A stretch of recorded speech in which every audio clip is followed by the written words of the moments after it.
Yuronda dhipho masaatee haasofne fulmaata fi kaasaa dhabne garuu gaaffii nuti ta'e yuronda waan ta'etti nuti dhibbannu hedduu jiraachuu danda'u. Sagalee Waaqayyoo maal jedha? Kana hundaaf deebii akka qabu gaafa dubbatutti kun hundumtu ija Waaqayyoo keessatti gaafa ilaalamu baay'ee salphaadha.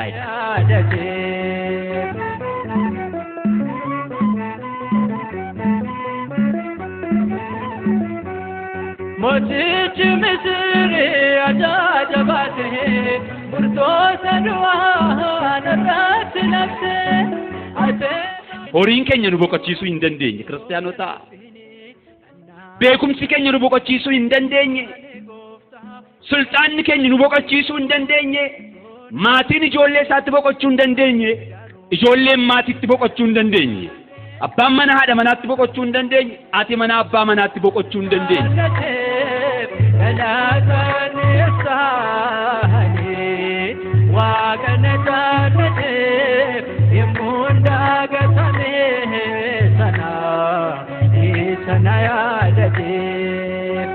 Waa'ee sachi keessaa odeessaa dhumna ittooni nafu farsuchi nafu uffanni isaanii nafu akkaataan hojjetachuu mataa isaanii illee nafi olamachuu hin gashinu silaa ol salphisuu hin gashinu kiristaanota wal qaaneessuu hin gashinu wal naasisuu hin gashinu silaa walii na'uu hin beeknu wal gaddisiisuu hin gashinu silaa walii gadduu hin beeknu. Du'aaf nu waamne jireenyaaf malee kan nu guddises eenyu si malee du'aaf nu waamne jireenyaaf malee kan nu guddises. Qaalluun inni gama sana jiru akka jedha miti labata kana madaaniyalamii sana dhaqee Asqaana Gabreeli Mikaa'elii bira dhaqii siilii gashii xaana geessi achitti atiis inni maqaa Mikaa'eliin nagada maqaa madaaniyalamiin nagada. Gammaddeeti maal isaaniyyoo abbaa baluu gooftaana baluu isaaniyyoo kunoo xilaa geessi jedhanii isaan maqaa isaanii sana yaadate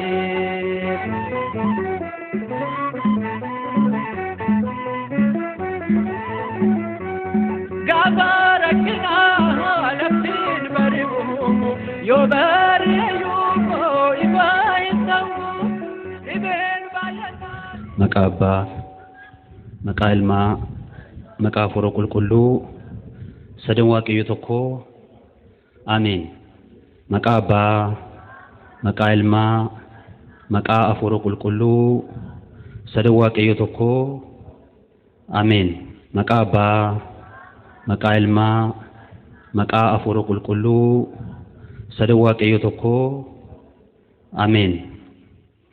Kabajamoota ija Waaqayyo kan taatan mana qulqullummaa yeroo hundaa jireenya keessan aarsaa gochuun kan tajaajiltan ija Waaqayyoo luboonni abbootiin utubaa mana kiristaanaa kan taatan daaqonoonni obboloonni abbootiif farmooliin dargaggoon shamarran akkasumas daa'imman fagoorraas dhiyoorraas iddoo qulqullaa'aa oobdii Waaqayyoo kan irratti kan walitti qabamtan maatii Waaqayyoo hundumtuu nagaa Waaqayyoo akkam ooltanii akkam turtanii Ameen. Gaariidhaaf nagaan galata Waaqayyoo hunduma keenya wajjin ta'u. Waaqayyo abbaan keenya jaalala isaa ta'ee jireenya keenya dadhabina keenya hunduma isaa ba'aa keenya wajjin nu baatee guyyaa kana wayitii kana umurii keenyatti dabalata godhee nuuf laatee akka sagalateeffannu osoo nuuf hin ta'in oobdii isaa keessatti olitti qabamnee akka eebbifamnu nu eeyyameera waanta ta'eef nu jalqabsiisee eebba isaa nurra bushee hanga dhumaatti akka nu xumursiisuuf jaalala abbaa keenyaa nuuf haa ta'u. Akka jaalala Waaqayyootti guyyaa irraatti sagalee waaqayyoo soorata foonii osoo hin ta'in kan lubbuu isa darbu osoo hin ta'in kan bara baraa waliin baranna. Kunis mata duree kun ija waaqayyootti gaafa ilaalamu baay'ee salphaadha kan jedhuun ta'a. Mee nafaana jedhaa kun ija waaqayyoon gaafa ilaalamu baay'ee salphaadha. Maqaa waaqayyoo kan ulfaate ta'u. Sagalee kanarraa namootatti wanta ulfaateef namoota wanta abdii kutachiise madaallii waaqayyoo keessatti gaafa ilaalamu ija waaqayyoon gaafa sakatta'amu baay'ee salphaa akka ta'e namoonni isaan gararraatti wanta jiru humna isaanii olitti wanta ta'e kan itti abdii kutatan fulmaatan qabu jedhanii kan itti ta'an tokko waaqayyootti dabarsanii laatanii waaqayyoof akka danda'amuuf waaqayyoof fulmaatatti laachuu akka danda'u namootni akka isaan amananiifidha. Macaafa Moototaa isa lammaffaa boqonnaa 3 lakkoofsa 18 irratti arganna. Ummata waaqayyoo mana waaqayyoo duudaa ta'anii dhufuun hin danda'ama. Erga dhufanii booda garuu dhaga'anii gara mana ofiitti deebi'uun barbaachisaadha. Lamxiin rukutamanii buburratanii dhufuun hin danda'ama.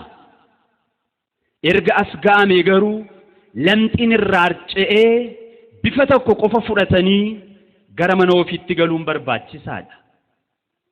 Machaa'anii dhuganii bitintiraa mana waaqayyoo dhufuun hin danda'ama. Mana ofiitti gaafa deebi'amu garuu dammaqanii of arganii gara mana ofiitti deebi'uuf barbaachisa. Xuraa'anii dhufuun hin danda'ama. Mana ofiitti gaafa deebi'amu garuu qulqullaa'anii deebi'uuf barbaachisa. Uffata uffannee manaa dhufne jireenya manaa finnee dhufne sana ittiin teenyee bayyaaneffannee gurra fooniin as teenyee sagalee waaqayyoon dhaggeeffannee jireenyuma filatannee dhufne fuunee galle yoo taane garuu yeroo keenyatti haasofne kisaaraa nagadne jechaadha. Kanaaf as dhufuun keenya bu'aaf ta'uu qaba. As dhufuun keenya jijjiiramaaf ta'uu qaba. Kiristaanotaa nama buufatee jijjiiramee dachaa dachaan bu'aa argatee mana isaatti deebi'u waaqayyo haa taasisu. Kun ija waaqayyootti salphaadha jechuun jalqaba. Maaliif akka laata kiristaanotaa namni adeemsa afuuraa keessatti keessumatti kiristinnaa keessatti tabbaa karaarra deemuu hin qabne tabbaa daandiirra ba'an hin qabne jireenya keessaa keessatti mudachuu ni danda'a kiristaana ta'u. Galaana riqa hin qabne galaana nooraa hin qabne mudachuu danda'a kiristaana tokko. Dhiphoo jireenya keenya keessatti hiikaa dhabe yeroo hundaa dhiphoo masaa teenyee haasofne fulmaataa hiikaa isaa dhabne garuu gaaffii nutti ta'e yeroo hundaa wanta itti nutti itti dhiphannu hedduu jiraachuu danda'u. Sagalee waaqayyoo maal jedhaa? Kana hundaaf deebii akka qabu gaafa dubbatutti kun hundumtuu ija waaqayyoo keessatti gaafa ilaalamu baay'ee salphaadha. Maqaa waaqayyoo keenyaa kan ulfaate ta'u. Kiristaanotaa galaanni diriiree fuuldura keenyatti mul'achuu danda'a. Karaatti ceenuu dhabnee dhiphanna. Tabba guddaa fuuldura keenya jira. Daandiirra ceenu garuu hin qabnu. Tabba gamasii waan barbaannu qabna. Kanaaf tabba kana karatti irra ceenu daandiin nu barbaachisa. Dhiphoo jireenya keenyaaf hiikaa nu barbaachisa. Kanaaf abdii ittuun kutatiin, ittuun gufatiin ija keef harka kee gara waaqayyoo isa guddaa rakkoo kee caalmaatti ulfaataa guddaa isa ta'e gara waaqayyoo qofatti asii ol ilaalee harka kee kaasi. Yeroo sanatti nooraasii hojjeta galaanichaaf. Yeroo sanatti karaati irra ceetu tabba sanaaf sii qopheessa. Yeroo sanatti waaqayyo dhiphoo kee fiikootti laata maqaan isaa kan ulfaatee ta'u. Waan hundumtu harka isaa keessa jira waan ta'eef. Kanaaf kun hundumtuu ija waaqayyoon gaafa ilaalamu madaalii waaqayyoon gaafa ilaallu baay'ee tokko salphaadha. Kiristiyaan jireenya salphisee ilaaluu qaba. Gadaduu haasa'uu hin qabu. Rakkina odeessuu hin qabu. Keessana dabarsuu danda'a. Furmaata naaf kennuu danda'a waaqayyo jedhee amanuu qaba. Mata duree barumsa keenya kanaa seenaasaa maaf jedhame kamittiin jedhame isa jedhu ilaalla. Macaafa Moototaa isa lammaffaa boqonnaa 3:1 kaasnee yoo ilaalle mootii biyya Samaariyaa kan ture Akaab Samaariyaa kan bitaa ture du'ee teessuma isaa mucaa isaatti laateedha. Eenyu mucaan isaa? Iyooraam kan jedhamu mootii biyya Samaariyaa. Abbaan isaa Akaab waaqa tolfamaa waaqessa ture. Akkaataa kanaan yeroo dheeraa biyya Samaariyaa biteettu jiru gaaf tokko du'inaaf wanta ta'eef hin du'e. Bakka isaa mucaa isaa qabate Iyooraam kan jedhamu. Iyooraam waaqeffannaa abbaa isaatii waaqa tolfamaa abbaa isaatii barbadeessee caccabsee gubee mana keessaati baaseedha. Baay'ee namatti tola kiristaanotaa. Ateetee callee borantichaa waaqeffannaa adda addaa akkoo keenya irraa kan fennee dhufne haati keenya nu dhaalchistee kan dabarte baay'ee jira mana keessa. Isa sachitti sagadaa asitti dhufnee waaqayyotti saganna. Kanaaf kiristaanotaa kana lachuu yookaan waaqa lachuu qabannee yoo deemne yoomiyyuu tabbi kun hin ka'u. Yoomiyyuu galaanni kun nooraa hin argatu. Yoomiyyuu taanaan jireenya keenya keessatti dhiphoon keenya hiikkaan argatu. Iyooraam nama akkasii ture. Waaqa tolfamaa abbaa isaatii barbadeesse. Waaqayyo isatti gammade. Kana booddee maal ta'e? Mootii biyya Mo'aab Moosaa kan jedhamu Iyooraam irratti waraana bane. Iyooraam irratti waraanni gaafa banamu Iyooraam akka isa gargaaraniif mootii biyya Israa'el, mootii biyya Yihudaatiif, mootii biyya Edoomiyaas waame maaloo na gargaaraa. Mootiin biyya Mo'aab Moosaan waraana irratti baneera na gargaaraatti jedhe. Mootii kana sadan waame mootii biyya Israa'el, mootii biyya Edoomiyaasiif, mootii biyya Yihudaa na gargaaraatti jedhe.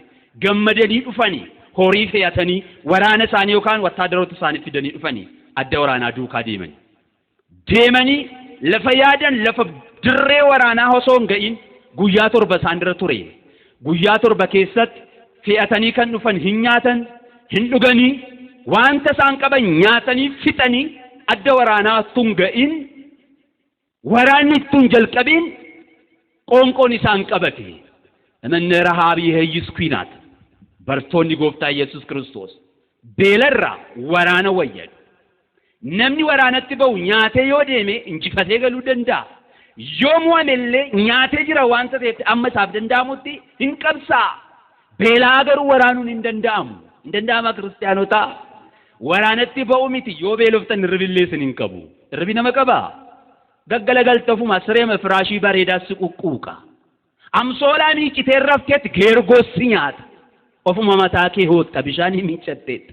Keessaati kan qorre. Keessaati kan duwwaa ta'e jarreen kunis akkas ta'ani. Waan nyaatan gaafa dhaban namni Waaqayyoo mootii Yihudaa Iyoosaafit kan jedhamu kottaa akkas goona. Namni Waaqayyootti amanu Waaqayyo wajjin kana haasa'uu danda'u naannoo kana namni tokko illee hin jiru jedhee gaafate. Waraana isaanii keessaa tokko ka'ee barataan Eeliyaas Eelsaa naannoo kana jira maaliif barbaaddan jedhe. Annee isa gaafannaa adda waraanaa kanatti deemnu hin injifannaa moo deebinee biyya keenyatti galluun mo'amnaa jennee gaafannaa. Maaliif yoo jettan namoonni Waaqayyoo mul'ata qabu waan jiru namatti dubbatu. Maqaa Waaqayyoo kan ulfaatee ta'u. Namoonni Waaqayyoo yeroo hundaa mul'ata himu. Eelsaa sangaa cimdii 12 qotaa kan ture. Moofariif qambarii isaa caccabsee sangooti isaa hunda isaanii qalee dhadhabaa waamee nyaachisee qambarii isaatiin akka qoraaniitti fayyadamee mana isaa banaa dhiisee nama bosonatti galeedha. Jarreen akkasii kun hafuura Waaqayyoon guutamanii jiru. Qaalluu abbaa baluu jechuu miti beekaa jechaan. Eelsaa bira dhaqanii gaafa gaaffii gaafatan. Eelsaa deemuu adda waraanaa hin moonaa? Mee Waaqayyoon nu gaafadhu gaafattiin jedhan akkasittiin jedhe Eelsaa dhaggeeffadhaa. Jarreen kana keessaati Iyooraamitiin abbaa dhimmaatiin Iyooraam maal gochuu dhufte na bukkee? Gara waaqeffannaa abbaa kee haadha kee gara waaqa abbaa kee haadha kee deemii ittiin jedhe. Mootoliin orri kaan gaafa kana dhagaan Waaqayyo nu bakka nu ficcisiisuuf jedha. Ammuamne jechaadha jedhani. Maaliif isinitti fakkaate? Iyooraam waaqeffannaa addaa yookaan abbaan isaa kan waaqeffachaa ture sila isinitti meera caccabsee barbadeessee mana keessaa baaseera isiniin jedheera. Waan isin dhibu garuu mana keessaa callee darbatee waaqeffannaa caccabsee balleesse malee laphee isaa keessaan dhoksaadhaan waaqeffachaa turedha. Eessaa waaqeffachaa ture? Laphee isaa keessaan baasne. Laphee isaa keessaan cabsine jabeessi laphee kee eegi madda jireenyaa ta'edha. Macaafa fakkeenyaa boqonnaa 4 jabeessi eegi laphee kee madda jireenyaati. Kiristaanotaa maddi jireenyaa laphee keenya keessa malee arraba keenya keessa miti. Maddi jireenyaa keessa keenya malee isa mul'atu alaa kana miti. Kanaaf Eelsaa irratti argee keessa keettuu isa sana waaqessita. Anmoo maal gochuu dhuftee na gaafatta? Ittiin jedhe yeroo kanatti jarreen warri kaan na'anii Waaqayyo nu barbadeessuuf nu balleessuuf jechaadha jedhanii gaafa isaan na'an akkas jedhe Eelsaa. Iyoosaafit mootiin Yihuudaa itti si duukaan jiru ta'e sin barbadeessan ture. Maalin si godha ture? Eenyutti si duukaan jiru ta'e? Mootii Yihuudaa Iyoosaafit. Iyoosaafit nama Waaqayyo ture. Iyoosaafit Waaqayyoon kan waaqessu ture. Waaqayyoon kan sodaatu ture. Waaqayyoof kan abboomamu ture. Ilaalaa kiristaanota namootaaf jedhee Waaqayyo namootaaf dhiifama taasiseera. Namootaaf jedhee Waaqayyo namoota ija araaraatiin ilaaleera. Asirra dhaabbannee Waaqa qulqullootaa nutti araarami. Ergamoota keef jedhi nuu dhiisi. Qulqulloota keef jedhi nuu dhiisi jenna. Iyoosaafit iddoo duukaan jiru ta'e inni Waaqa waaqessa waanta ta'eef isaaf jedheen si dhiisa malee isin hin barbadeessan ture. Kana booddee maani rakkoon keessan ittiin jedhe gaaffii isaanii silaa gaafatan deemnu adda waraanaa moonaa? Eelsaan maal jedhe? Baganaa naa waamaa, baganaa kan taphatu hin waamaniif baganaa rukutaniif. Waaqayyo isa galateeffate, afurri Waaqayyo sarara bulee, Waaqayyo itti dubbate. Deemaa dhaqaa hin mootu ittiin jedhi. Bishaan dhabdan kanas hin argattu. Qilleensa hin agartan. Bokkaas hin agartan. Dachaan kun garuu bishaan tuguutaa. Maqaan Waaqayyo kan ulfaatee ta'u. Dachaan kun bishaan tuguutaa. Mee sagalee kana ol duukaa jenna. Qilleensa hin agartani. Bokkaas hin agartan. Dachaan kun garuu bishaan tuguutaa. Bishaan eessaa dhufa kiristaanotaa? Yoo qilleensa irraan kana. Bishaan eessaa dhufa? Bokkaan yoo irraan kana fe. Waaqayyo garuu bokkaan roobees qilleensa baatees dhimma isaa miti. Lafa barbaade fidee irruu kee guutuu danda'a. Waaqayyoof waan ulfaatu hin jiru. Bona okuneessaaf innee minaan qot yoo tamannee lafa gogaa kana irratti facaasne margee lafa keessaa ol ka'a. Maqaan isaa kan ulfaatee ta'u. Qulfiin furtuun isa arga jira maleessa haala duukaa deeme yeroo duukaa deeme qilleensa duukaa deeme hojii kan hojjetu miti. Kunis ija Waaqayyootti salphaadha. Ija Waaqayyootti maalidha? Salphaadha. Jireenya keenya hunduma isaa salphisee akka nutti agarsiisuuf jaalala isaa nuuf haa ta'u. Jireenyi nutti dhagaa ta'e, jireenyi nutti ulfaate, jireenyi nutti tabba ta'e nutti mul'atu kun kiristaanotaa ija Waaqayyoof gaafa ilaalamu salphaadha. Kun ija Waaqayyoof salphaadha. Asirra dhaabbannee jireenya namootaa keessatti waan gurguddaa turanii ija Waaqayyootti salphatanii mul'atan waan muraasa waliin ilaalla. Waaqayyo hunduma keenya gargaaru. Jalqaba irratti saba Israa'eliin ilaalla. Seera ba'uu boqonnaa 14 lakkoofsa 15 kaasnee ummata Waaqayyoo. Sabni Israa'el Waaqayyoo olmaanni isaaniif oolee baay'een keenya hin beekna. Sabni Israa'el garbummaan qabamee Gibxi keessa gaafa jiraatutti Musee dabalatee Gibxi keessaa Waaqayyo isaanii baasuuf barbaade. Museen Gibxi keessatti dhalatee kan guddateedha. Kana'aanii yookaan Israa'eliitiin dhanne Gibxiin achuma keessatti dhalatee guddate. Garuu Museen kan Gibxi akka inni hin taane armeensaa mana keessatti barsiisaa turte. Kanaaf eenyummaasaa qomoosaa lammiisaa gaafa yaadu an Gibxii miteedha. Akka Ayihudiin ta'e haasaa. Akkaataa kanaan itti jiru gaaf tokko Gibxii namichi Gibxi tokkoof Ayihudiin tokko gaafa wal lolan Museen lammiisaa gargaaree nama biyya isaatii nama Gibxii keessaa rukutee ajjeesee baqatee biyya gadhiisee deeme. Gabaabsinee haasofna. Biyya gadhiisee deeme. Gibxi keessaa ba'ee gara Kooreebitti deeme. Eessatti deeme? Eessatti deeme? Gara Kooreebitti godaane.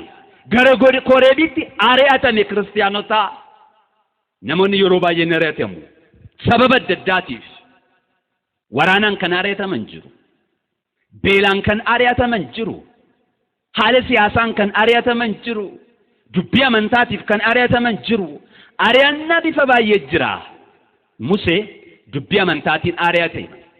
Keessa isaa hin gubata ture.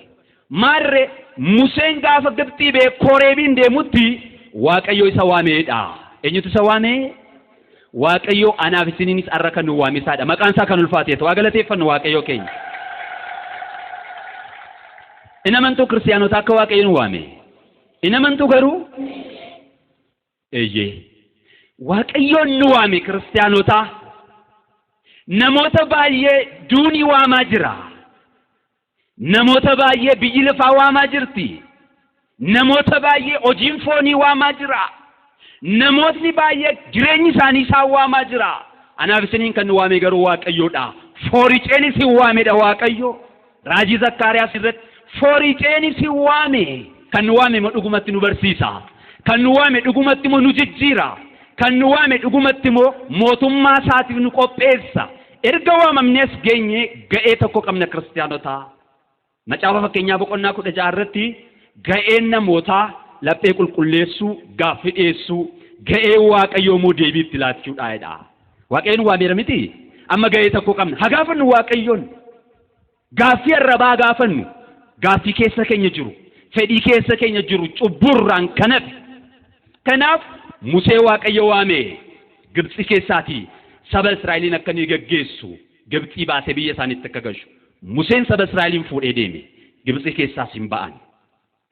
Saba Israa'el kana Gibxi keessaa baasee Museen hangafummaan fuudhee gaafa deemutti hin dadhabani. Nyaata hin nuffani. Hin nuffina miti nuti yeroo baay'ee mucaan mana barumsaa gaafa dhufu nyaata manaa beeka yeroo hundaa ittoon maal akka ta'e.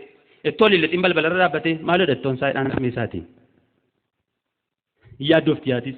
Nyaatu bakka kanaaf maqaa jijjiiranii yookaan immoo shiroo allicaasaa yookaan shiroo diimaa isaatti agarsiisuudha jechuudha. Yookaan mimmitatti naqu yookaan irdiitti naqu goomsanii nyaachisu. Sabni Israa'el maal jedhee hin nuffine mannaa makana nuffine bakka numtuma achitti deebine bitamne jedhanii baay'ee gungumaa turanii. Maal jechaa turanii? Gungumaa turanii. Ilaakkeedha waa'ee gungummii kiristaanotaa. Seera lakkoofsaa boqonnaa 14 lakkoofsaa 26 irratti gungummiin keessan gurra koo bira dhufeera jedha.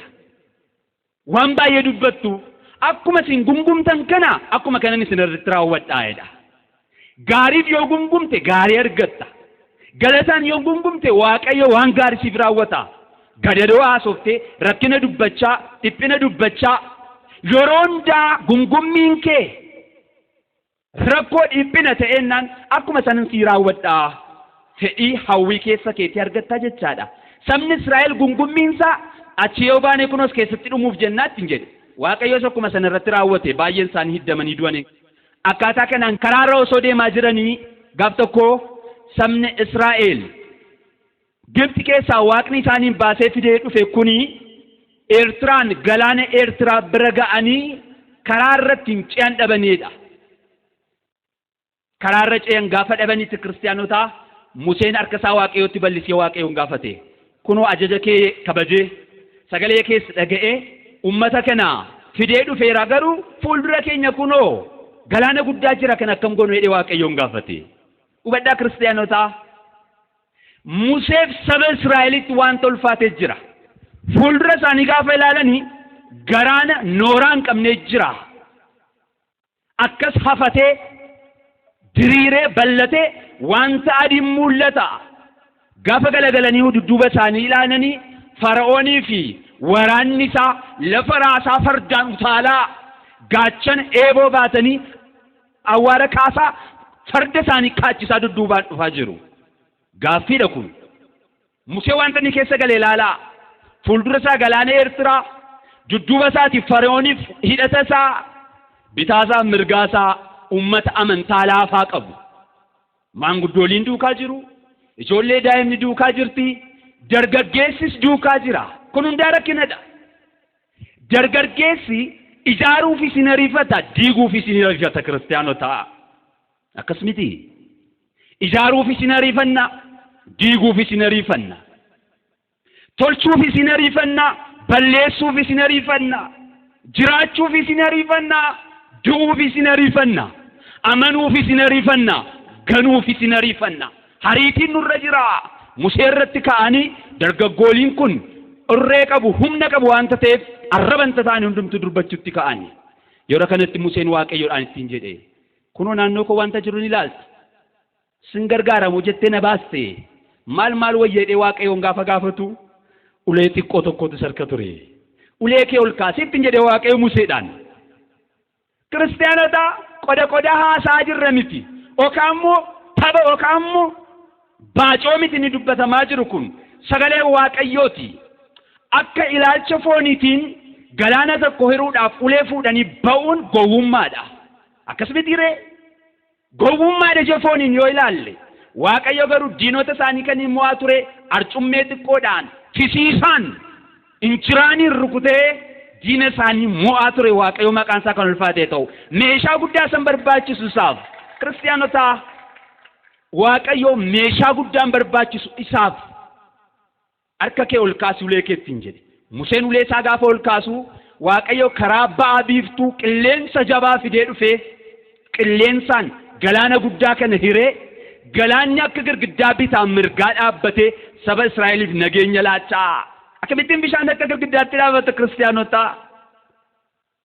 Maaloo ija amantiin laphee amantiif gurra amantaadhaan dhaggeeffadhaa. Maal bishaan akkamittiin dhaabbata ittiin hirkisiin? Nooraattuun hojjetiiniif dildiyaattuun kaa'eniif akkamittiin dhaabbata bishaan? Garuu dhuguma dhaabbate. Museedhaaf saba Israa'elitti hin ulfaate ija Waaqayyootti baay'ee salphaa ture. Museedhaaf saba Israa'eliin kan naasise ilaalcha Waaqayyootti garuu baay'ee salphaa ture kiristaanota. Maqaan Waaqayyoo kan ulfaatee ta'u. Galaana guddaa fuuldura keenya jira nuunis. Maaliin iyyuu bira ga'uu hin dandeenye inni kan deebine. Jireenya akkasii jira miti? Kun maaliin iyyuu bira hin ga'amu dhiisnee kan deemne. Amantaan yoo itti seenne garuu wanti sun baay'ee waan tokko salphaa ture. Museen Waaqayyoon kadhatee Waaqayyoos galaana Eertiraa akka isaan ce'an Museetti itti himee ulee isaatiin galaana sana rukute. Sabni Israa'elitti namne Waaqa keenya galateeffanna jechaa seeroo ba'uu boqonnaa 15 irratti faaruu isaanii ilaalaa galateeffachaa itti namne lafa gogaa irra deebi. Galaana guddaan sila mul'atu lafa gogaa ta'ee bishaan sun moo asii ol evaapureetti ta'ee hin baane. Yookaan lafa keessatti hin dhokanne kiristaanota bitaamaan mirgaa isaanii dhaabbatee akka girgiddaatti. Nan shakkaa dargaggeessi tokko yoona waan isaa ilaalaa ofirratti ilaalaa kan keessa darbu jira bishaan sana. Deebisee nu liqimsaa laata jedhee.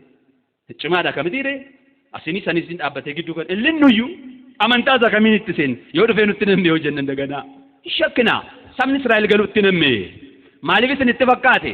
Musee Waaqayyoo waan gaafateen. Waaqayyo ba'aa nuun jetteetta ati nu duukaan baatu taanaan ati nu baasin ittiin jedhe. Mee sagalee kana dubbadhaa.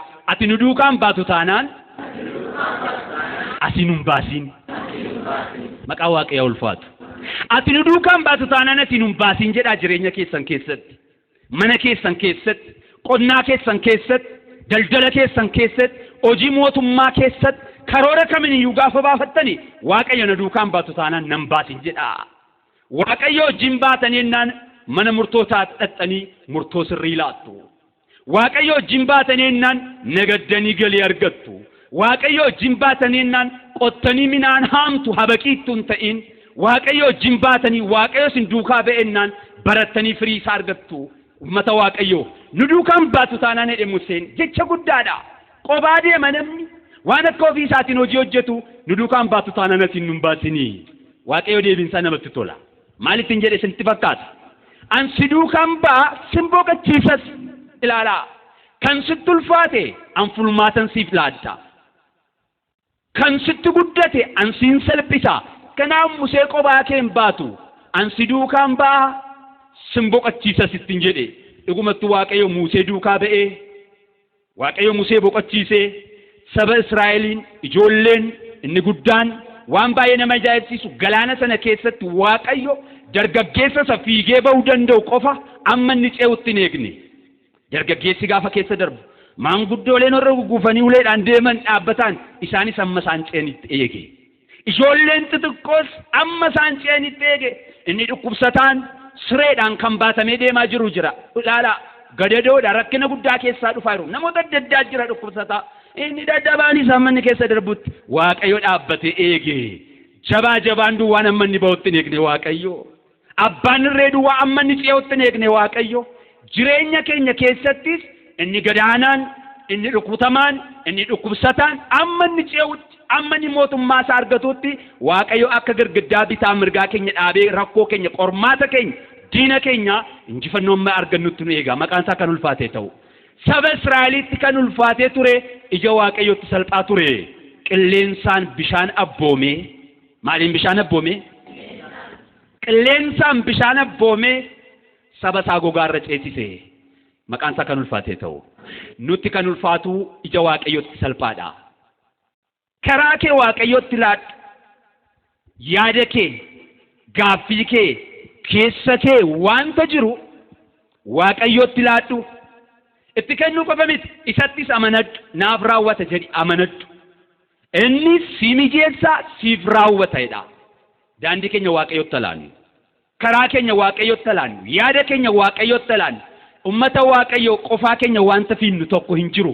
amannees dhiisnes qofaa keenya wanta finnu tokko hin jiru Waaqayyoon alatti jireenyi hin jiru qofaa keenya baanee hin gammanne Waaqayyo ansi duukaan ba'a maalin si taasisa sittin jedhe sin boqochiisati nu boqochiisuun jaalala isaa nuuf ta'u biyyi lafaa boqonnaan qabu kiristaanota yeroo hundaa boqonnaa wanta nama dhorku baay'ee jira horiin keenya nu boqochiisuu hin dandeenye kiristaanota beekumsi keenya nu boqochiisuu hin dandeenye sultaanni keenya nu boqochiisuu hin dandeenye maatiin ijoollee isaatti boqochuu hin dandeenye ijoolleen maatiitti boqochuu hin dandeenye abbaan mana haadha manaatti boqochuu hin dandeenye haati mana abbaa manaatti boqochuu hin dandeenye biyyi namni hojii hojjetutti gammadee boqochuu hin dandeenye Waaqayyo wajjin yoo ta'ame garuu eessa keessa jiraatame ibidda keessa qormaata adda addaa qamaaxirii keessa galameellee boqonnaa jira maqaan isaa kan ulfaatee ta'u ansi duukaan jiraadha sin boqochiisas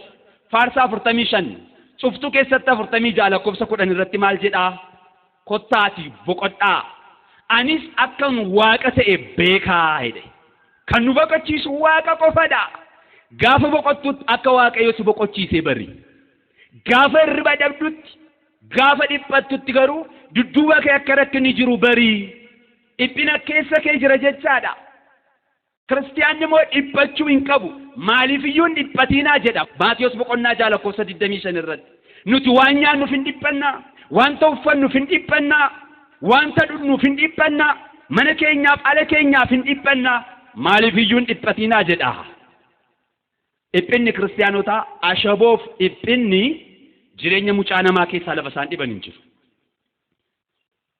ittoon ashaboo hin qabaanne yookaan ittoo ashaboo malee hojjetamu jira nama dhukkubsataa yoo ta'e duwwaadhaaf kitfoona ta'u shiroona ta'u diiminna ta'u qocotaa keessatti illee dabalamee dhufa malee ashaboo barbaada ashaboof dhiphinni lafa isaan keessa hin galle hin jiran dhukkuba kam keessatti mucaa namaa coggaaraan isaa dhukkubsatu kan garaachisaa kaleensaa miilli isaa garaa ciniinnaa mataa bo'u kam keessatti dhiphinni keessa jira ashaboon mi'aan gaafa mi'eessu dhiphinni immoo jireenya namaa hadheessa ashaboon gaafa nama jabeessu dhiphinni immoo jireenya namaa barbadeessa kiristaanotaa kullachuu jireenya namaa keessaatii hin dhibani Waaqayyo garuu yeroo hundaa dhiphina keessa narra ka'aati boqodhaa ani immoo akka waaqa ta'e baraanuun jedha kanaafiti sabni Israa'elii akkaataa kanaan ce'e boqonnaan arganne gammachuun arganne wanta qabutti hin bu'aa hin gala halkan hirriban qabu guyyaa boqonnaan qabu garuu gammachuun qabu maaliif yoo jettan qobaasaa jiraata yoo wajjin jiraata wajjin jiraata qobaasaa jiraata namni qobaasaa jiraatu moo qullaasaa jiraata namni qobaasaa jiraatu qullaasaa akka jiraatutti fudhadhaa nyaatee hin gabbatu dhugee dheebuun ba'u uffatee irraa hin miidhagu duwwaasaa jiraata wanta ta'e raajii Amoos boqonnaa 4 lakkoofsa 8 irratti akkas jedha ummanni magaalaa 2-3 magaalaa kana 2-3 jechaadha amma makka baay'atu namni as jiruu baay'eedha yaala ummanni magaalaa 2-3 bishaan dhuguu laga bu'ee jedha eessa bu'ee maal hojjechuu bishaan dhuguu ammi magaalaa 2-3 ummanni laga bu'ee bishaan dhuguu dhaqe hundumtuun dhugee gaafa ol jedhu garuu namni dheebuu ba'e hin turreedha sinigala namni dheebuu ba'e hin turre bishaan dhuganiiru gaafachi keessaa mooyyaa'anii hundumti isaanii garuu dheebochaa jiru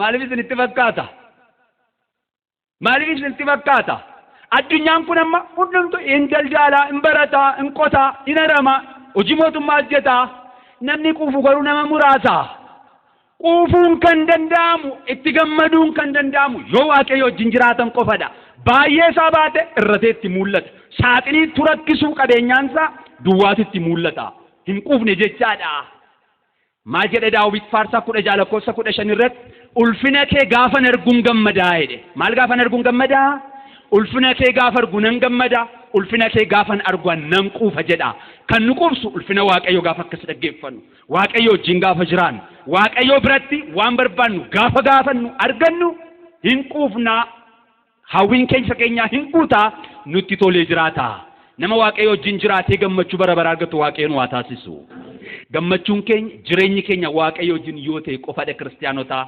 kanaafi saba Israa'elitti ulfaatee kan mul'achaa ture galaanni sun ija waaqayyootti salphaa ture waaqayyoon kadhatanii waaqayyos gidduu isaaniitti argamee isaaniin ceesisee jireenya sana salphisee isaanitti agarsiiseera lammaffaa irratti wangeela Yohaannis boqonnaa 2 lakkoofsa 1 kaasee nama tokko ilaalla mana cidaa Dookimaas barumsa kana mucaa tokkottos dhaabnee seenaa kana seenessittiin jedhee bareechee seenessa mitire hunduma beeka garuu itti amanaa kutaa wangeelaa kanatti amanaa maal jedhaa Dookimaas cida raawwatee dhangaa qopheeffatee namoota mana isaatti waameedha ilaalame kiristaanotaa cidadha kan qophaa'e dhangaadha kan waamame nama hedduudha yeroo kanatti namoota inni mana isaa keessatti waammate keessaa akkuma beektan Kiristoos Yesuus bartoota isaa wajjin durbee maaramii haadha keenya jarreen kana waammateera abshaala ture Dookimaas cidha keenya irratti nama akkamii waamna garuu nuti dura kan nuuf ta'an simboo kan qaban uffata gaarii kan uffatan Dookimaas abshaala ture nuti weellistoota beekamoo waamna nuti namoota bebeekamoo biyya lafaa waamna Dookimaas bartoota gooftaa waame bartoota gooftaa baay'een isaanii immoo dhukkubsatoodha inni kaan quufa qaba inni kaan miila isaa dhiitaadha inni kaan waraansa qaba dadhaboota waammate humna qabeessa isa guddaa nama fakkaatee nama keessa kan deddeebi'aa ture Kiristoosin dabalatee haadha isaa wajjin waammateedha jarreen kun utuu isaan mana keessa jiranii dhangaan qophaa'e hin nyaatame hin dhugame lamni walakkaa osoo hin ta'in dhangaan qophaa'e dhumeedha mitiire hin dhumeedha miti golatti deebi'ame ilaalaa inni sila olii gadi fiigee nama keessumsiisu gola keessaa gaafa waa irratti ani ittiin bu'a booko ani ittiin ba'u maa jedhan geessi ilaa isa qirraarii kana isa bishaan bishaan jedhu kana geesseera aan kana fuudhee namatti hin boo'edha inni sila of agarsiisaa ture amma gaafa waa irratti dudduubatti deebi'a na argaa kan jedhan booddeen isaanii gola keessattidha namoonni of agarsiisuuf nu argaa jedhan raawwiin isaanii gola keessa dinqa keessa akka ta'e beekna mana Dookimaas keessatti namoonni baay'een nu argaa kan jedhaa turan dhangaa kana kan keessumsiisaa turanii gaafa qopheen mana keessaa dhumuu hin dhiphatan hundumtuu walitti gaggalagalee odeessa haasaa hin dhiphatan maal akkam godhama ummanni kun hundaa waamamee bishaan dhiyaatu kanaan maal wayyadhanii yeroo kanattidha dubartoonni gola keessaa walii isaaniitti haasa'utti kaan gareensaa firrisaa kansaa aantoliinsaa hin dhiphatu inni kaammoo odeessa humna isaan beeku sirriitti hin qopheessu maal tamma kana waamisa jedhe silaa walamachuu hin gashinu wal saphisuu hin galchinu mana cidhaa gaafa dhannu maqaanuun fuunee galu taamriidha waa'ee sachi keessaa odeessaa dhumna ittooni nafuu farsuchi nafuu uffanni isaanii nafuu akkaataan hojjetachuu mataa isaaniilleetti nafi walamachuu hin galchinu silaa wal salphisuu hin gashinu kiristaanota wal qaaneessuu hin gashinu wal naasisuu hin gashinu silaa walii na'uu hin beeknu wal gaddisiisuu hin gashinu silaa walii gadduu hin beeknu dhuguma nama dhiphisaa dookimaasiif lammii maatiinsaa baay'ee rommani hinnaani yeroo kanatti giftiin keenya maaramiin achi keessaa kaasee maal uummata waaqayyoo mee kana sirriitti dhaggeeffadhaa namni dhaqee gurra ishee tasaasee hin jiru dookimaas gaafa waamus lafa rakkoo kootitti kanatti guuttadhee tasaasatee wanta itti miin qabu teessee ilaalti eenyuttuu isheetti himiin kaatee dhaqee mucaashee bira gurra isaatti dhugaatiin jalaa dhumeeraa ittiin jette maalti jalaa dhume maalti jalaa dhume wayniin isaanii jalaa dhumeeraa ittiin jette yeroon koo ganaa ga'aa yaa dubartii nanaa ittiin jedhe yaa maaloo nana kana fudhatanii namoonni baay'ee waan baay'ee jedhu ummata keenya yaa dubartii nana jechaanii dubartii jechaan akka qoqaa kakuu mufaa keessatti akka barreeffamee jirutti seera uumamaa boqonnaa 2:23 irratti yoo laaltanii foon ishee foon koorraati lafeen ishee lafee koorraati dhiigni koo dhiiga ishee irraati waan ta'eef dubartii jedhamtu jedhe Addaam Hewaaniidhaan Kiristoosis haadha keenya maaramiidhaan dubartittii na gaafa jedhamu rakkoo maalii jira naafsi gidduu foon kana osirraan fudhe dhiiga kana osirraan waraabe namummaa koo kana eenyummaa koo kana osirraan fudhe rakkoo maalii jira isa jedhuudha malee hiikaa adda biraan qabu lammaffaa irratti yeroon koo geenyettiin jedheedha kanas yeroo baay'ee barsiifama yeroon koo geenye jechaan yeroon itti hojii hojjedhu jechaadha dhugaatiin jarreen kanaa dhumeera garuu gaanii keessatti waan xiqqoo naftee jirti isuma yoo baay'ise eessaan iyyuu baay'iseera xiqqoo nama maal raajota irraa hin adda maaltu isa taasise ittiin jedhu wanta ta'eef keessaa haadhumu gadi gombisaati urgufaa duwwaasaa ta'u amma akkas ta'utti hojiin hojjedhu yeroon koo ganaadha gaafa ittiin jedhudha gaafa yeroon isaa ga'u garuu dhowwaame wangeela Yohaannis boqonnaa 7 lakkoofsa 6 boqonnaa 7 lakkoofsa 30 irratti yeroon isaa hin geenye turedha yeroon itti hojii hojjetu boqonnaa 12 lakkoofsa 23 wangeela Yohaannis yeroon isaa gaafa ga'u jedha maal jedhee gaanii as keessa jiran bishaan guutaattiin jedheedha bishaan hin guutanii namaaf hin laatanii dhiphina dookimaasiif maatii isaa keessa ture dookimaasiif maatii isaa kan ulfaachaa ture fulmaatni dhufu kana booddee jedhanii kan isaan itti dhiphachaa turan ilaalcha waaqayyoof ija waaqayyootti salphaa waanta tureef kiristaanotaa bishaan gara daadhiitti jijjiiree haadhaaf ilmoon waliin kan naqani haadhaaf ilmoon waliin kan qopheessan inni duraanii yoo dadhabaadhaa dhugaatii nuti dhunne amma garuu akkamiyyaa eessaa dhufe kun jedhanii amma isaan ajaa'ibsiifaneessanitti jireenya isaanii jijjiireedha maqaa waaqayyoo kan ulfaatee ta'u kuni jireenya keenya keessattis mi'aa kan ta'uu hin danda'u jireenyi keenya gammachuu kan ta'uu danda'u jireenyi keenya jireenya haatni keenya keessatti argamtuudha kiristaanotaa hin shakkinaa kana badhaasa keenya isheen kennaa keenyadha waaqayyo kan nuuf laateedha araarsitu akka isheen nuuf taatu abukaatoo keenya akka isheen taatuufidha malee akka nuti ishee waaqeffannu isheen waaqa keenyadha jennee akka sagannuuf miti galata akka dhiyeessinuuf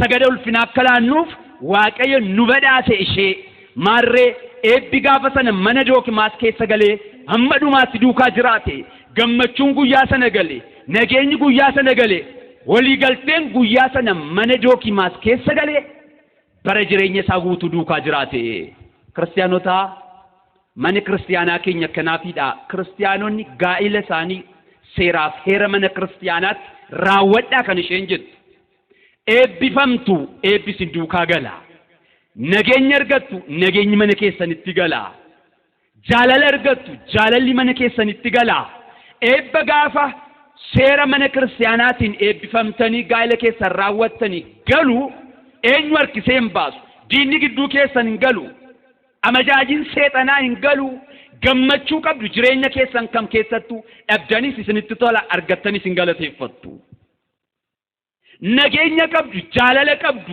oduun hin adeemtan kanaaf asitti raawwadhaa jetti mana kiristaanaa keenya bu'aa keenyaaf gaafa jedhamudha. Kanaaf Dookimaasiif maatii isaatti kan ulfaatee ture ija Waaqayyootti salphaa ture. Kun ija Waaqayyootti baay'ee salphaadha. Dookimaasis callisee obsaan Waaqayyoon eeggachaa turedha. Faarsaa Daawit 37 lakkoofsa 7 irratti fuula Waaqayyootti callisi abdiidhaanis eeggadhu jedha. Maaliin eeggadhu? Ilaala. Fuula Waaqayyootti callisi abdiidhaanis eegi. Waaqayyoon gaafattanii furmaata barbaadinaa. Imaanaa isatti laattanii ofii keessanii furmaata barbaadinaa. Fuula Waaqayyootti callisi waan si dhiphisu moo isatti laadhu. Taa ilaaleeti moo ga'een kee. Taa ilaali. Mee Waaqayyootti gatii laadhaa. Waaqayyootti imaanaa laadhaati. Qoraa ilaalaa mee kiristaanotaa. Deebiitti laatu Waaqayyoo. Furmaatatti laatu Waaqayyoo. Rakkoonsaa Waaqayyootti laannee ofii keenya immoo furmaata barbaanna. Kanaaf fuula Waaqayyootti callisi abdiidhaanis eeggadhu jechuudhaan Daawit dubbata. Egaan kiristaanotaa namootatti kan ulfaatu namootatti rakkoo kan fakkaatu fuula Waaqayyootti baay'ee salphaadha. Mana keenya keessatti sirruu baay'ee jira.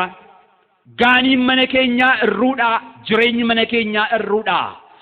Dhiphina keenyaaf rakkoo keenya kanamoo Waaqayyootti haa dubbannu, Waaqayyootti haa himannu, irruun keenya akka guutuuf. Gaaniin irruu ture hin guute jedha. Gaaniin sun jireenya kiristaanotaati. Wayiniin itti nammee sagalee Waaqayyooti. Jireenya sagalee Waaqayyoon guutamee jiru yeroo hundaa jabaadha. Yeroo hundaa cimaadha. Namni sagalee Waaqayyoon jiraatu, namni sagalee Waaqayyoon abboomamu, namni sagalee Waaqayyoo dhaadannoo godhatu, namni sagalee Waaqayyoo gaggeessaa isaa godhatu yeroo hundaa jabaadha kiristaanotaa. Yeroo hundaa injifataadha kiristaanotaa. Gaaniin keenya irratee naan garuu rakkoo isaa beektu. Bishaan irruu gaafa fuutanii lagaa galtan akkam ta'a? Akkam ta'a kiristaanotaa? Raafama. Raafamee isinis hin tortortu bishaanichis hin badaa okkotee yookaan gaanii duwwaa fuutanii galtu. Yoo guuttanii irra keessa ishee moo xaasaa kaawwattanoo fayyaa ishee fuutanii galtu. Gaaniin sun jireenya keenyadha. Rakkoon addunyaa keessa jiru gaaniin keenya yookaan jireenya keenya sagalee Waaqayyoon sababa hin guutamneefidha. Waan hundumtu ulfaatee nutti mul'ata. Waan hundumtu tabbatee nutti mul'ata. Waan hundumtu dhagaatee nutti mul'ata. Sagalee Waaqayyoon yoo guutamne garuu injifannoon kan keenya ta'a. Waaqayyoof booji'amna. Waaqayyootti dabarsinee of laanna. Waaqayyootti kooluu galla. Ati jireenya koo irratti moo'i. Ati jireenya koo irratti gaggeessi. Gaggeessaan mana koof jireenya koo ati ta'e jennee itti laanna. Yoo kana ta'uu baanne garuu nooraa irra ceenee dhufnee noorichuma irra deebinee galla. Sinii galeeraa? Sila gaafa godhaa dhufnee nooraa wayii irra ceenee dhufne. Amma iddoon kun magaalaa keenya keessa miti kan inni ilaalu jiru. Samii irra jirramma. Efesoon boqonnaa tokko lakkoofsa 3 irratti akkaidha.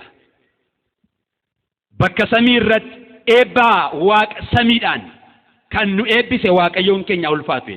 Bakka samii irra jirra.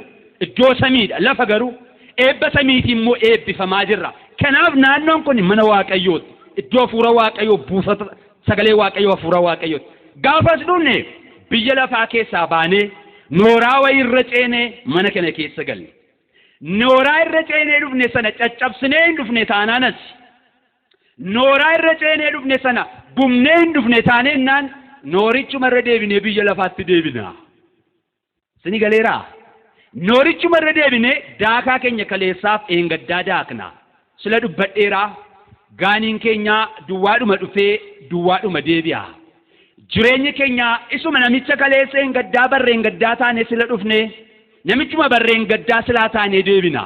Garuu gaafas galluu jijjiiramnee sagalee Waaqayyoon guutamnee Waaqayyoon abdii godhannee deebi'uun nurra jiraata. Dookimaasii maatiinsaa Waaqayyootti kooluu galuun Waaqayyootti rakkoo isaanii himachuudhaan jireenya isaanii keessatti furmaata argataniiru. Irruu hunda keenya Waaqayyoo keenya kanuu guutuuf jaalala isaa nuuf haa ta'u. Dookimaasiin kan dhiphise wanta baay'eedha.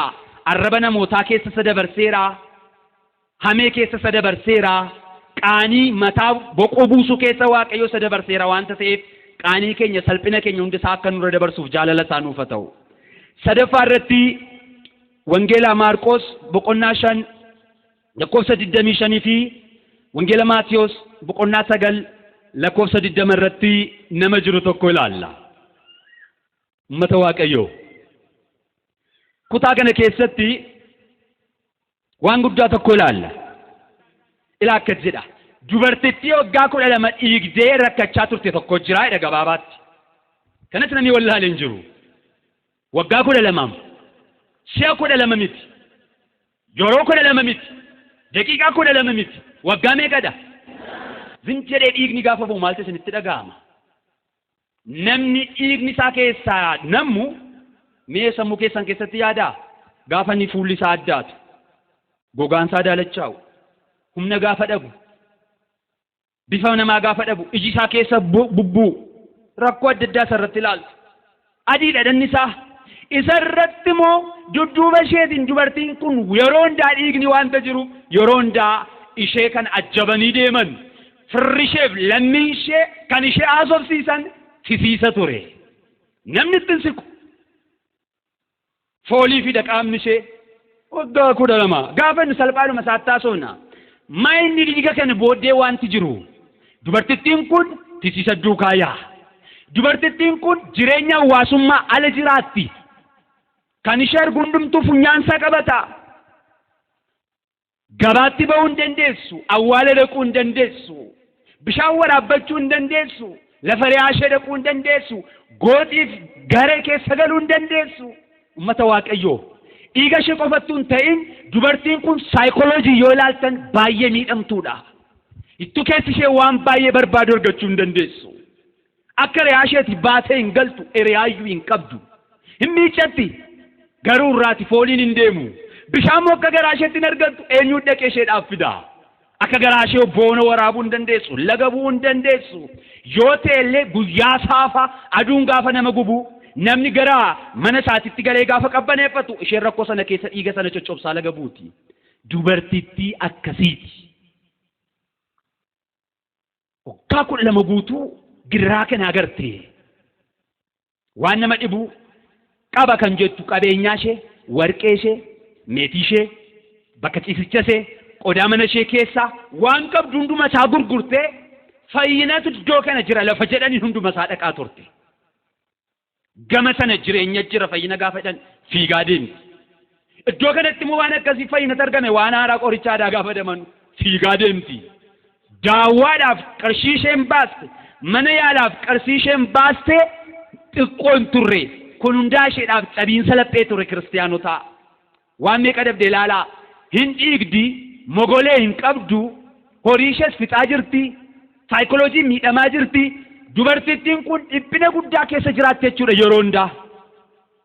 Maarree gaaf tokko gurra isheetiin fayyisaan biyya lafaa sanyiin qomoon kan nama hin qoonne kan nama hin jirre kun hin urgaa kun hin ajaa jedhee inni kun bareedaa kun fokkisaadha jedhee kan nama hin qoonne hundumaarra madaa hundumaarra harkasaa kaa'ee ajaa nama harkaan qabee baadhuma wajjin kan ofitti nama simatu dadhabina keenya irrina keenya wajjin kan nuti ofitti nu simatu namni biyya Naazreet dhufeera magaalaa kana gaafa ittiin jedhan gammachuu ishee ibsuu dadhabdee boo'aa fayyisaadha gaafa jedhamutti kiristaanotaa foolii ishee isa dur nama baqattu jireenya hawaasummaa keessatti isa nama baqattu kun nama irra ofirraati nama hin fageessu gaafa jedhamu ajaa'idhuma ishee baatatte humnuma ishee qabdu sanaan humnuma ishee qabdu armooliin tokko gaafa rakkinni magaalaa keessatti ka'u rakkoon tokko gaafa jiru ijoollee isaanii barbaachuuf qamisii isaanii ol sassaabbatanii amma humna isaanii ilaala ijoollee ishee xiqqoo xinnoo fiiddee bira daddabartu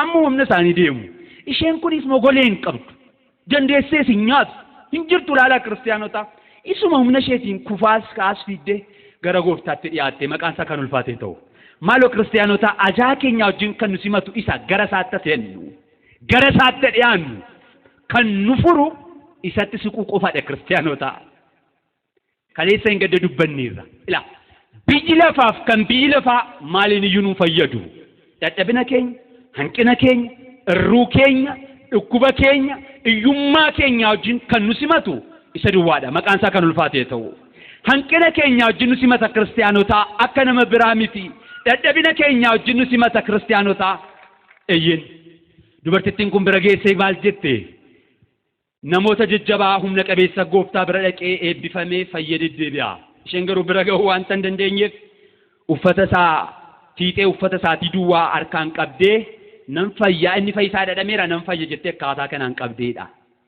yeroo masanaa quba ishee caafii yookaan fiixee wayyaa isaatii qabuudhaaf dhiigni lafa isheen dhaabatte zim jedhee keessaa roobu dhaabbachuun tokko ta'eedha maqaa waaqayyo kan ulfaate ta'u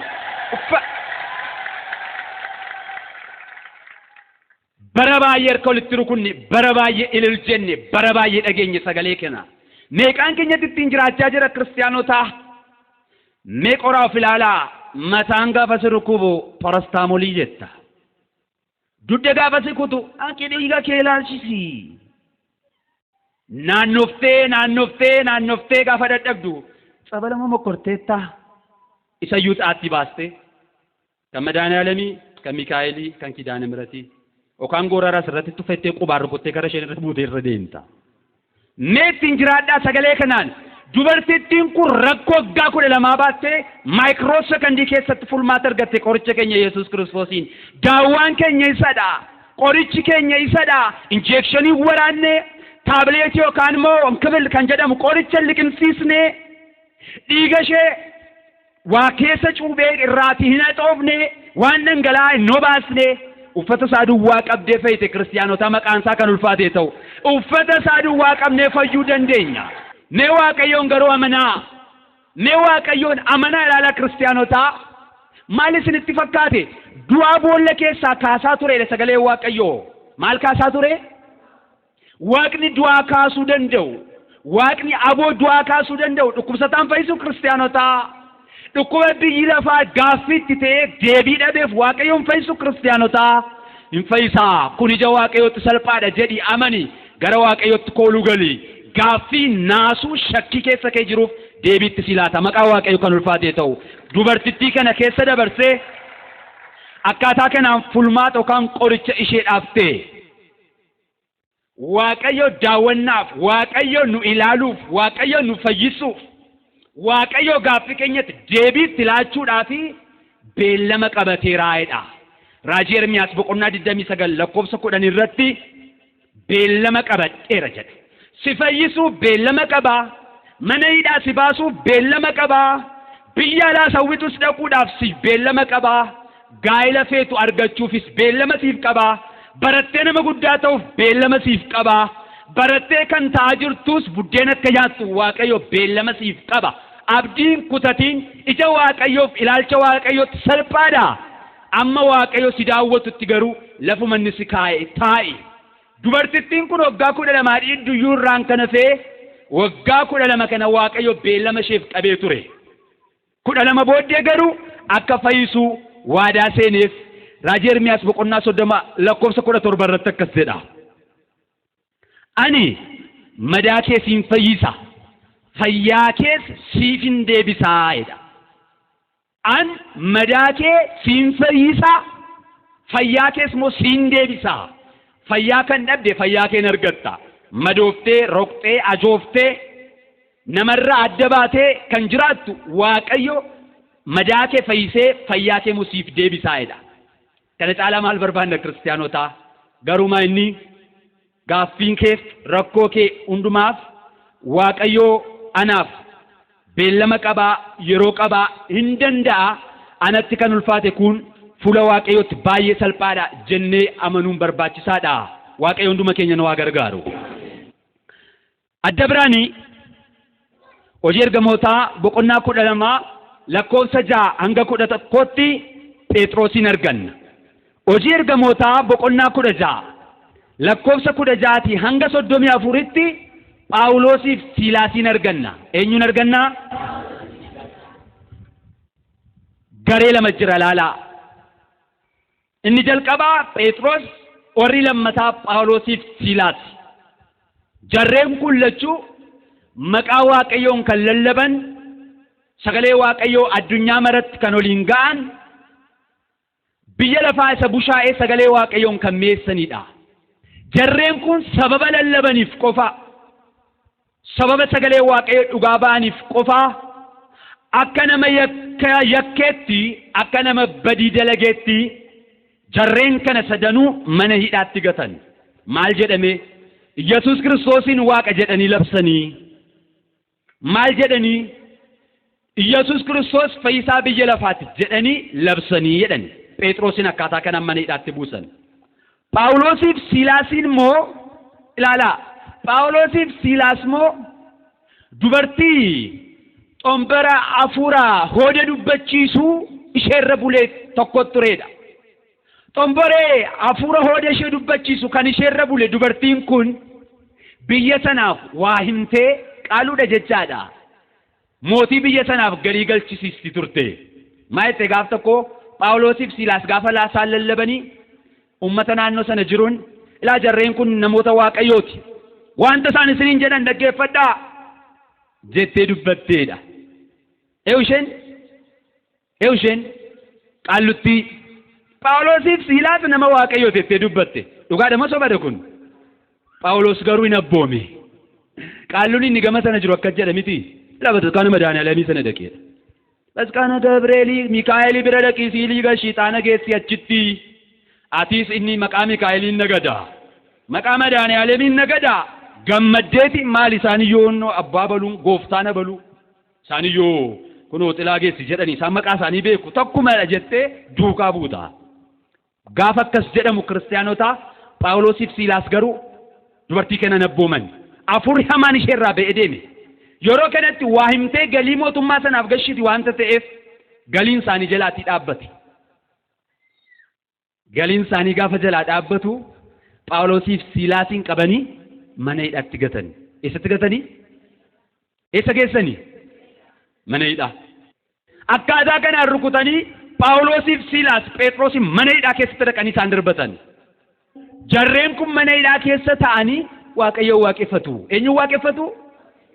Waaqayyoon waaqeffatu. Waaqeffannaan gaafa namatti tole qofa miti kiristaanota. Waaqeffannaan gaafa nyaatanii quufan qofa miti. Mana ofii soofaa gaariirra gaafa ciisan qofa miti. Mindaa baay'ee gaafa lakkaa'an qofa miti. Gidirfamaa dhiphachaas waaqeffachuun dirqamadha. Akkaataa kanaan mana hidhaa keessatti darbataman.